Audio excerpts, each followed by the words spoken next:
അടുത്തതായി നമ്മൾ ചെയ്യാൻ പോകുന്നത് ചക്രചലനാസനം.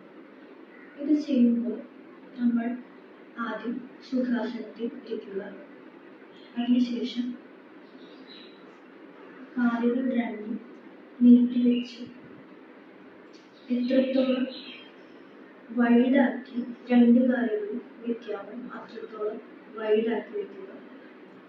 നിങ്ങളുടെ ബോഡി സ്ട്രെയിറ്റ് ആയിരിക്കും, നട്ടലും സ്ട്രെയിറ്റ് ആക്കി വയ്ക്കാൻ ശ്രമിക്കുക.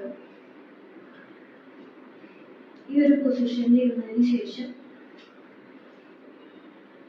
കൈകൾ രണ്ടും ഇന്റർലോക്ക് ചെയ്ത് പിടിക്കുക, സ്ട്രെച്ച് ചെയ്ത് നീട്ടി പിടിക്കുക.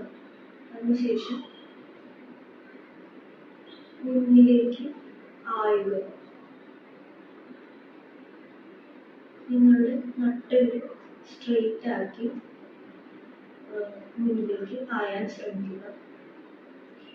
അതിനുശേഷം ഇൻഹേൽ ചെയ്തുകൊണ്ട് മുന്നിലേക്ക് വന്ന് ബെൻഡ് ചെയ്ത് വലത്തെ കാലിലേക്ക് സ്ട്രെച്ച് ചെയ്യുക. അതിനുശേഷം ഇടത്തെ കാലിലേക്ക് പോവുക. അതുപോലെ തന്നെ പുറകിലേക്കും പോകുക. ഈ ഒരു മൂവ്മെന്റ് ഒരു സർക്കുലർ ഷേപ്പിൽ ചെയ്യുക. ഇത് ചെയ്യുമ്പോൾ നിങ്ങൾ മുമ്പിലേക്ക് ആഞ്ഞു വരുമ്പോൾ ഇൻഹേൽ ചെയ്യുക, പുറകിലേക്ക് പോകുമ്പോൾ എക്സ്ഹേൽ ചെയ്യുക. ഇത് ചെയ്യാൻ ബുദ്ധിമുട്ടുള്ളവർക്ക് നോർമൽ ബ്രീത്തിങ് ചെയ്യാം. ഓക്കെ, നമുക്ക് സ്റ്റാർട്ട് ചെയ്യാം. Inhale,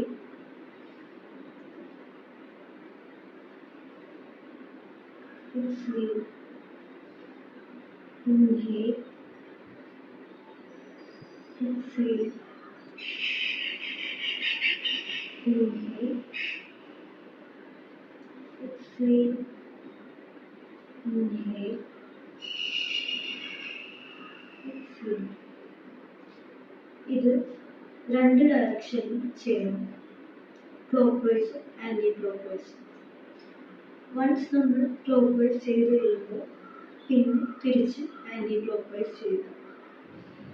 inhale, exhale, inhale, exhale. Okay, ഇത് 6 times ചെയ്യുക. ഇത് ചെയ്യുമ്പോൾ നമ്മൾ ശ്രദ്ധിക്കേണ്ട കാര്യം, നമ്മൾ പുറകിലേക്ക് പോകുമ്പോൾ കാലുകൾ അധികം അനങ്ങാതെ നോക്കുക. കാലുകൾ ആ സെയിം പൊസിഷനിൽ തന്നെ കീപ്പ് ചെയ്യാൻ ശ്രമിക്കുക. അതുപോലെ തന്നെ ഈ കൈകൾ മുട്ട് വളയാതെ സ്ട്രെയിറ്റ് ആയിട്ട് വേണം നമ്മൾ ഇങ്ങനെ റൗണ്ട് ഷേപ്പ് ചെയ്യുമ്പോൾ ചെയ്യും.